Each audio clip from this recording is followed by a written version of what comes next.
Welcome back to day 164 of our Bible in a Year reading plan. Today we will be reading Psalms 108 to 112. So let's dive into the Word of God. My heart is confident in you, O God. No wonder I can sing your praises with all my heart. Wake up, lyre and harp. I will wake the dawn with my song. I will thank you, Lord, among all the people. I will sing your praises among the nations, for your unfailing love is higher than the heavens. Your faithfulness reaches to the clouds. Be exalted, O God, above the highest heavens. May your glory shine over all the earth. Now rescue your beloved people. Answer and save us by your power. God has promised this by his holiness. I will divide up Shechem with joy. I will measure out the valley of Succoth. Gilead is mine, and Manasseh too. Ephraim, my helmet, will produce my warriors, and Judah, my scepter, will produce my kings.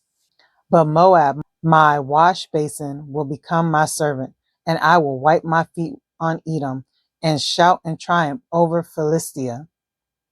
Who will bring me into the fortified city? Who will bring me victory over Edom? Have you rejected us, O God? Will you no longer march with our armies? Oh, please help us against our enemies, for all human help is useless. With God's help, we will do mighty things, for he will trample down our foes. Amen. So that is the end of Psalms 108. And this is a psalm of David, and it is also a song to be sung. But all right, let's go on to Psalms 109. O God, whom I praise, don't stand silent and aloof while the wicked slander me and tell lies about me. They surround me with hateful words and fight against me for no reason. I love them, but they try to destroy me with accusations, even as I am praying for them. They repay evil for good and hatred for my love. They say, get an evil person to turn against him. Send an accuser to bring him to trial. When his case comes up for judgment, let him be pronounced guilty. Count his prayers as sins. Let his years be few. Let someone else take his position. May his children become fatherless, and his wife a widow. May his children wander as beggars and be driven from their ruined homes. May creditors seize his entire estate, and strangers take all he has earned. Let no one be kind to him. Let no one pity his fatherless children. May all his offspring die. May his family name be blotted out in the next generation. May the Lord never forget the sins of his fathers. May his mother's sins never be erased from the record. May the Lord always remember these sins, and may his name disappear from human memory. For he refused all kindness to others. He persecuted the poor and needy, and he hounded the brokenhearted to death. He loved to curse others. Now you curse him.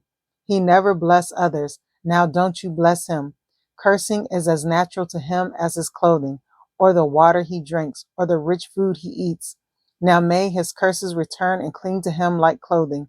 May they be tied around him like a belt.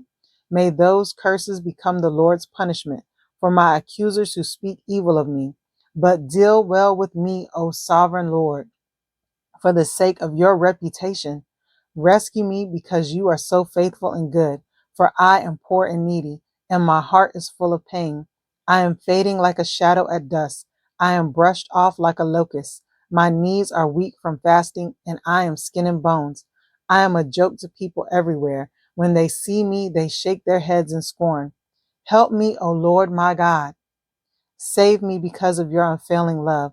Let them see that this is your doing, that you yourself have done it, Lord. Then let them curse me if they like, but you will bless me. When they attack me, they will be disgraced, but I, your servant, will go right on rejoicing. May my accusers be clothed with disgrace. May their humiliation cover them like a cloak. But I will give repeated thanks to the Lord, praising him to everyone. For he stands beside the needy, ready to save them from those who condemn them. Amen. And that is the end of Psalms 109. And this is also a Psalm of David, and it is written for the choir director. So it is also something that they probably sang in the temple. But all right, let's go on to 110. The Lord said to my Lord, sit in the place of honor at my right hand until I humble your enemies, making them a footstool under your feet. The Lord will extend your powerful kingdom from Jerusalem. You will rule over your enemies. When you go to war, your people will serve you willingly. You are arrayed in holy garments, and your strength will be renewed each day like the morning dew. The Lord has taken an oath and will not break his vow. You are a priest forever in the order of Melchizedek. The Lord stands at your right hand to protect you. He will strike down many kings when his anger erupts. He will punish the nations and fill their lands with corpses. He will shatter heads over the whole earth, but he himself will be refreshed from the brooks along the way. He will be victorious. Amen. That is the end of Psalms 110. This one is also a psalm written by King David. But all right, let's go on to Psalms 111. Praise the Lord. I will thank the Lord with all my heart as I meet with his godly people. How amazing are the deeds of the Lord. All who delight in him should ponder them. Everything he does reveals his glory and majesty. His righteousness never fails. He causes us to remember his wonderful works. How gracious and merciful is our Lord. He gives food to those who fear him. He always remembers his covenant. He has shown his great power to his people by giving them the land of other nations.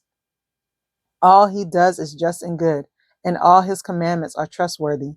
They are forever true, to be obeyed faithfully and with integrity. He has paid full ransom for his people. He has guaranteed his covenant with them forever. What a holy, awe-inspiring name he has. Fear of the Lord is the foundation of true wisdom. All who obey his commandments will grow in wisdom. Praise him forever.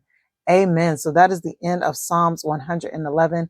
And there is not an author attributed to this psalm. But all right, let's go to Psalms 112. Praise the Lord. How joyful are those who fear the Lord and delight in obeying his commands. Their children will be successful everywhere. An entire generation of godly people will be blessed. They themselves will be wealthy, and their good deeds will last forever. Light shines in the darkness for the godly. They are generous, compassionate, and righteous. God comes to those who lend money generously and conduct their business fairly. Such people will not be overcome by evil. Those who are righteous will be long remembered. They do not fear bad news. They confidently trust the Lord to care for them. They are confident and fearless and can face their foes triumphantly. They share freely and give generously to those in need. Their good deeds will be remembered forever. They will have influence and honor. The wicked will see this and be infuriated. They will grind their teeth in anger. They will slink away, their hopes thwarted. Amen. So that is the end of Psalms 112. And this one also does not have an author. But all right, everyone, that is the end of day 164 of our Bible in a Year reading plan. I pray that you have been blessed by reading these Psalms. Don't forget to like and subscribe to the channel so that you can get the notification for day 165 of our Bible in a Year reading plan. All right, everyone, have a blessed day. Bye.